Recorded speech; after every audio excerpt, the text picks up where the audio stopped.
ভারতে মুসলমান সাম্রাজ্যের প্রতিষ্ঠা নিঃসন্দেহে একটি গুরুত্বপূর্ণ ঐতিহাসিক ঘটনা। তবে মুসলমানরা ভারত আক্রমণ করেছিল এবং সাম্রাজ্য প্রতিষ্ঠা করে নিয়েছিল, ব্যাপারটা কিন্তু ততটা সহজও ছিল না। ভারতের প্রথম মুসলমান আক্রমণ হয় আরবদের তরফ থেকে। আরবরা সিন্ধু দেশ দখল করেছিল, কিন্তু সেখানেই তারা ৩০০ বছর ধরে আটকে ছিল, ভারতের অভ্যন্তরে কিন্তু প্রবেশ করতে পারেনি। মুসলমান আক্রমণের দ্বিতীয় ঢেউ আসে গজনির তুর্কি শাসক সুলতান মাহমুদের তরফ থেকে। তিনিও স্থায়ী সাম্রাজ্য প্রতিষ্ঠার কোনো সংকল্প নিয়ে ভারতে আসেননি। তিনি ভারতবর্ষে এসেছিলেন নিছক লুণ্ঠনের জন্য, সম্পদ লুণ্ঠন করেছেন, ফিরে গেছেন। তবে ভারতে মুসলমান সাম্রাজ্য স্থায়ীভাবে প্রতিষ্ঠা করেন মোহাম্মদ ঘোরি। মোহাম্মদ ঘোরি কিভাবে ভারতবর্ষে মুসলমান সাম্রাজ্যের প্রতিষ্ঠা করেছিলেন সে বিষয়টি আমাদের আজকের আলোচনার মুখ্য বিষয়। মূল বিষয়ে প্রবেশের পূর্বে রিকোয়েস্ট করব, যারা চ্যানেলে প্রথমবার রয়েছে তারা অবশ্যই সাবস্ক্রাইব করে নোটিফিকেশনটি অন করে দিয়ে আমাদের সঙ্গে থাকবে এবং ভিডিওটি অবশ্যই কিন্তু একটা লাইক করে শেয়ার করে দেবে। ওকে, শুরু করছি আমরা মোহাম্মদ ঘোরি এবং তার ভারত আক্রমণ। এ বিষয়ে শুরুতে মোহাম্মদ ঘোরির পরিচয় দিতে গিয়ে বলতে হবে তিনি ছিলেন ঘুর রাজ্যের অধিপতি। পশ্চিম আফগানিস্তানের গজনি এবং হিরাটের মধ্যবর্তী পার্বত্য অঞ্চলে ঘুর রাজ্যটি অবস্থিত ছিল। 1009 খ্রিস্টাব্দ নাগাদ গজনির অধিপতি সুলতান মাহমুদ পারস্যের সাসাবনী বংশকে পরাজিত করে এই রাজ্যটি দখল করে নিয়েছিলেন। এই সময় থেকেই এখানে ইসলাম ধর্ম প্রচারিত হতে শুরু করে। ইতিপূর্বে এখানে বৌদ্ধ ধর্মের প্রভাব ছিল। সুলতান মাহমুদের মৃত্যুর পর এই সাসাবনী বংশীয় আলাউদ্দিন আবার ঘুর রাজ্যে নিজ বংশকে পুনঃপ্রতিষ্ঠা করেন। তারই বংশধর তথা ভ্রাতুষ্পুত্র ছিলেন গিয়াসউদ্দিন মোহাম্মদ ঘোরি, যিনি ঘুর রাজ্যের অধিপতি হন 1169 খ্রিস্টাব্দে।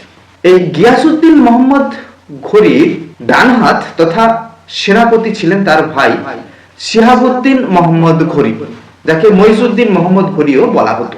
এই মইজউদ্দিন মোহাম্মদ ঘোরি ভারত ইতিহাসে মোহাম্মদ ঘোরি নামে পরিচিত। তিনি গিয়াসউদ্দিন ঘোরির সেনাপতি হিসেবে গজনি রাজ্য দখল করলে তাকে গজনির কর্তৃত্বে প্রতিষ্ঠা করা হয়। তবে তিনি যতদিন তার ভাই জীবিত ছিলেন ততদিন পর্যন্ত কিন্তু গিয়াসউদ্দিন ঘোরির অনুগত শাসক হিসেবেই গজনি শাসন করেছেন এবং সেখান থেকে ভারতবর্ষ আক্রমণ করেছেন। মোহাম্মদ ঘোরির ভারত আক্রমণের ইতিহাস সম্পর্কে আমাদের মূল যে ঐতিহাসিক উপাদান সেটি হচ্ছে মিনহাজ-উদ-দিন সিরাজের লিখা তবাকাত-ই-নাসিরি গ্রন্থটি। দ্বিতীয় গুরুত্বপূর্ণ গ্রন্থ হিসেবে হাসান নিজামীর লিখা তাজুল মাসির গ্রন্থের কথা উল্লেখ করতে হয়। এছাড়া চাঁদ বরদই এর রচিত পৃথ্বীরাজ রস, মোহাম্মদ কাসিম ফিরিস্তা রচিত তারিখ-ই-ফিরিস্তা গ্রন্থ থেকেও মোহাম্মদ ঘোরির ভারত আক্রমণের ইতিহাস আমরা জানতে পারি। মোহাম্মদ ঘোরি কেন ভারত আক্রমণ করেছিলেন এ বিষয়ে বলা হয়ে থাকে যে মোহাম্মদ ঘোরি যে সময় জন্মেছিলেন সেই যুগটি ছিল সাম্রাজ্যবাদের যুগ, বীরত্বের যুগ। স্বাভাবিকভাবেই বীরত্ব প্রদর্শন এবং রাজ্য জয়ের নেশা প্রায় সকল শাসকদের মধ্যেই ছিল, মোহাম্মদ ঘোরিও তার ব্যতিক্রম ছিলেন না।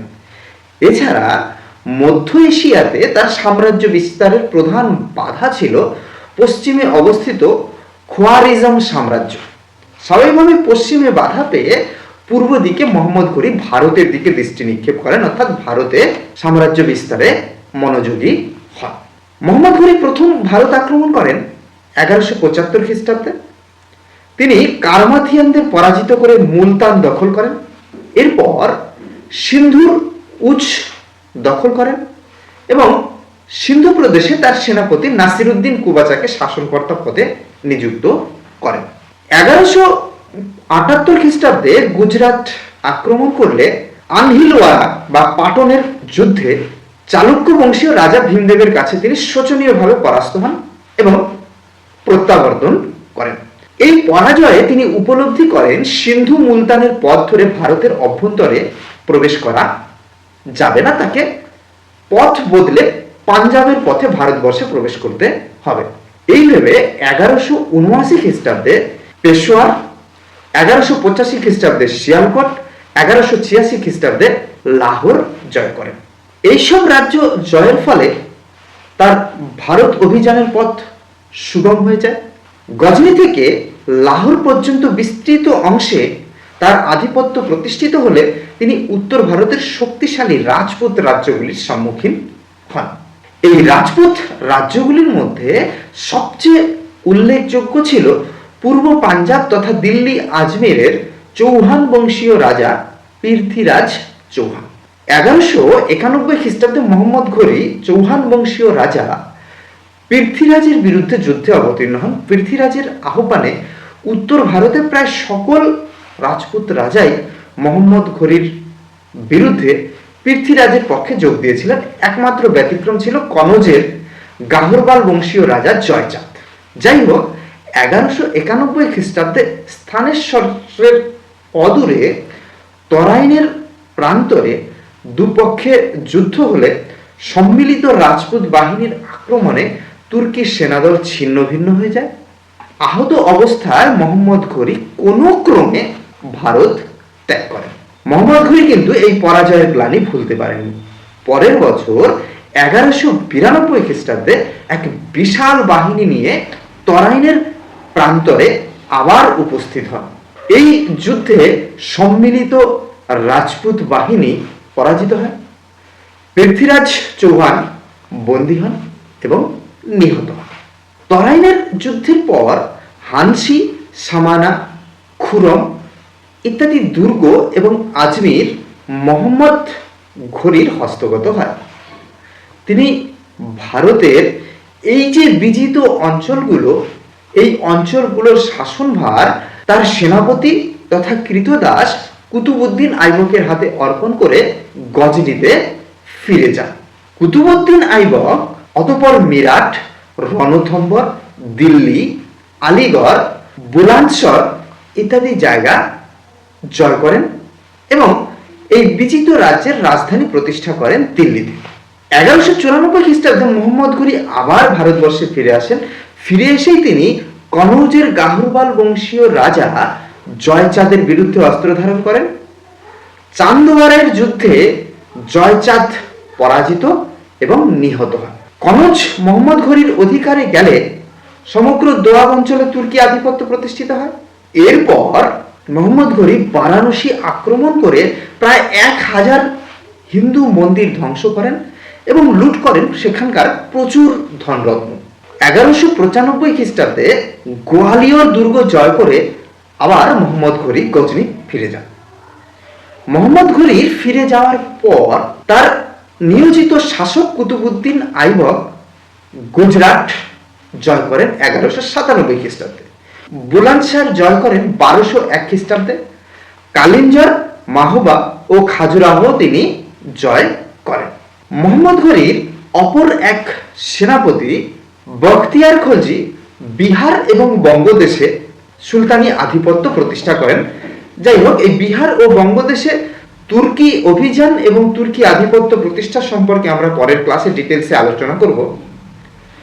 এখানে শুধু মোহাম্মদ ঘোরির শেষ জীবন সম্পর্কে একটু আলোকপাত করে ভিডিও শেষ করছি। 1203 খ্রিস্টাব্দে মোহাম্মদ ঘোরির জ্যেষ্ঠ ভ্রাতা গিয়াসউদ্দিন ঘোরির মৃত্যু হলে মোহাম্মদ ঘোরি গজনি এবং তার সমগ্র বিজিত অঞ্চলের অধিপতি হন। এতদিন পর্যন্ত কিন্তু মোহাম্মদ ঘোরি গিয়াসউদ্দিন ঘোরের সেনাপতি হিসেবেই ভারতবর্ষ জয় করেছেন, গজনি শাসন করেছেন। ভারত বিজয়ের আনন্দে উৎসুক হয়ে মোহাম্মদ ঘোরি খোয়ারিজম রাজ্য আক্রমণ করেন 1204 খ্রিস্টাব্দে, কিন্তু এই যুদ্ধে তিনি পরাজিত হন।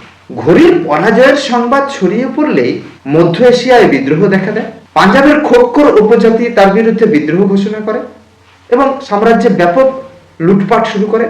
গজনি ও পাঞ্জাবের মধ্যবর্তী অঞ্চলে বিদ্রোহ ছড়িয়ে পড়লে দুইয়ের মধ্যে যোগাযোগ বিচ্ছিন্ন হয়। এই বিদ্রোহকে কঠোরভাবে দমন করার পর মোহাম্মদ ঘোরি যখন গজনি ফিরে যাচ্ছিলেন, ঠিক সেই সময় এক আততায়ীর হাতে তিনি নিহত হন। স্বাভাবিকভাবেই তার ভারতবর্ষের বিজিত অঞ্চলের দায়িত্ব থেকে যায় কুতুবউদ্দিন আইবকের ওপর। এই কুতুবউদ্দিন আইবক ভারতবর্ষে কিভাবে শাসন ক্ষমতা সুসংগঠিত করেছিলেন এবং চালিয়েছিলেন সে বিষয়ে আমরা নেক্সট ভিডিওতে আলোচনা করব। আজকে এই পর্যন্তই রাখবো। সঙ্গে থাকার জন্য অনেক অনেক ধন্যবাদ।